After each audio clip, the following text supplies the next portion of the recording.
Ashes of the Betrayed, Book 1, The Curse of Treason. Chapter 1, The Awakening Part 2 of 5. Nordenlicht's night air cut like shards of glass as Lina and Freya sprinted through the Sternenlicht mansion's ancestral gardens. The magical ice sculptures Alara had created for the winter solstice were melting slowly, their swan and constellation shapes dripping watery tears onto the virgin snow. Every step the girls took crunched through the frozen crust, leaving deep tracks any hunter could follow. Freya, her autumn leaf red hair escaping from a half-undone braid, kept a firm arm around Lina's waist.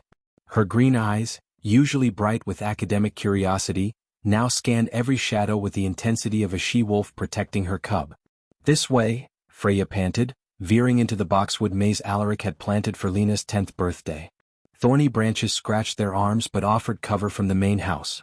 Lina stumbled against a marble statue of the moon goddess Nyx, its surface now smudged with soot.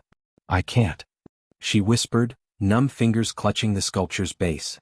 The family pendant she always wore, a crescent moon entwined with a sword, had tangled in her torn nightgown. Freya showed no mercy. With surprising strength, she grabbed Lina's shoulders and shook her until those violet Sternenlicht eyes finally focused. "Look around," Freya urged, pointing east where the Norn mountains rose like black teeth against the fire-red sky. "That smoke will be visible from Valdera. How long until Adriano's mercenaries surround the estate?" The sound of shattering glass from the west gallery made them turn. From their position, they could see flames devouring the circular library housing Alara's prized grimoires. The stained glass windows, depicting the year's 12 full moons, burst one by one in the heat.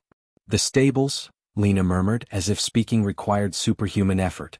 "The horses?" Freya nodded, quickly assessing the safest path.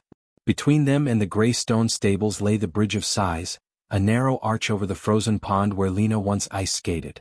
"Quick but careful," Freya warned, testing the ice with one foot before crossing. "The fire's heat may have weakened it." Midway Lina froze. From this height, the sight of Sternenlicht Manor burning was devastating. Blue-tinged flames, signs of rogue lunar magic, climbed the remains of the twin towers where they'd studied astronomy.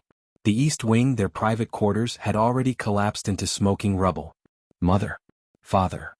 Lina's voice cracked like the ice beneath them. Freya didn't let despair take hold. She pulled Lina across just as a thunderous crash announced the bridge's collapse behind them. The icy waters swallowed the carved wood with a cruel whisper. The stables, a square slate roof structure, stood miraculously intact. The reinforced oak doors, ironworked with the steed constellation pattern, were ajar. Inside came nervous whinnies and the pungent scent of hay and leather. "Wait." Freya stopped Lina, her senses alert. Someone had been here, the footprints too large for stable boys. From the shadows emerged Goran, the weaponsmaster, his scarred face flickering in the firelight. The gash across his features, a souvenir from battling Zargan's mercenaries, gleamed crimson. "Too slow, little ones," he growled, but his raspy voice held concern, not reproach. After scanning the treeline, he produced 2 items from his cloak, a jingling leather pouch and Lina's training sword. Freya reacted first, instinctively stepping between Lina and the warrior, her hunting knife steady. Goran bared yellowed teeth. "Good instinct, Wokenhairs. Had I wished you dead, you'd never have crossed the pond." Lina stirred at the sight of her sword. The short blade, perfectly sized for her, bore the family crest on its hilt. "Why?" she began. "Because your mother planned this," Goran said, staring at the flames.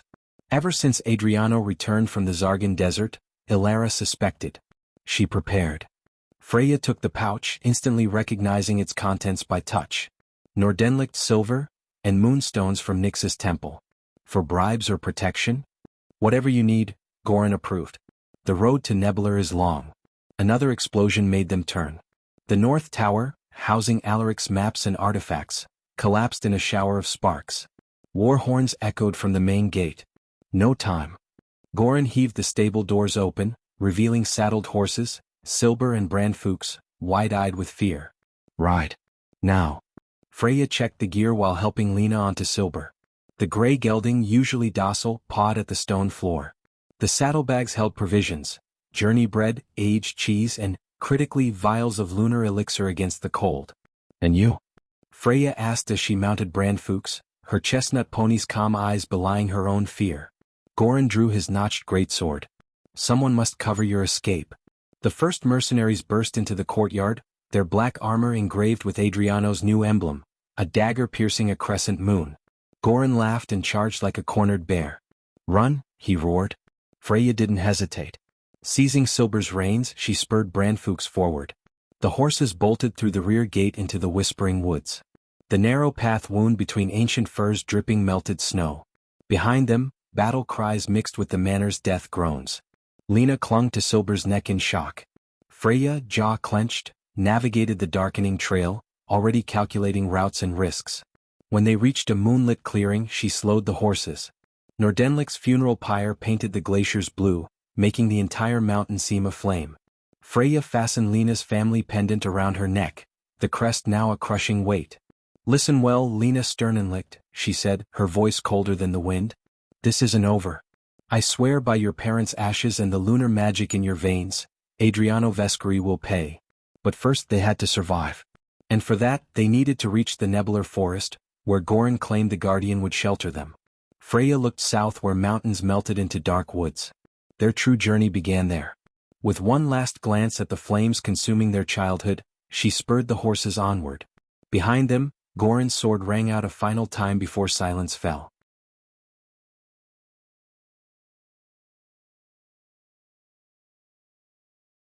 Thank you for listening. Please subscribe, like, comment, and turn on the notifications button. See you. Bye.